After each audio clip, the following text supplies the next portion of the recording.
మోడీ మంత్రివర్గంలో స్పెషల్ ఏంటంటే jumbo cabinet అనాలి. ఎందుకంటే భారీ సంఖ్యలో 72 మంది కేంద్ర మంత్రులు.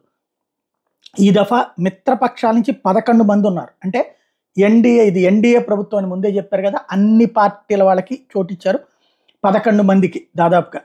అలాగే వీళ్ళందరిలో 30 మందికి క్యాబినెట్ హోదా ఇచ్చారు. 39 మందికి వీళ్ళలో గతంలో కేంద్ర మంత్రులుగా పనిచేసిన అనుభవం ఉంది. మరో 23 మంది రాష్ట్ర అసెంబ్లీల్లో మంత్రులుగా పనిచేసినటువంటి అనుభవం ఉంది.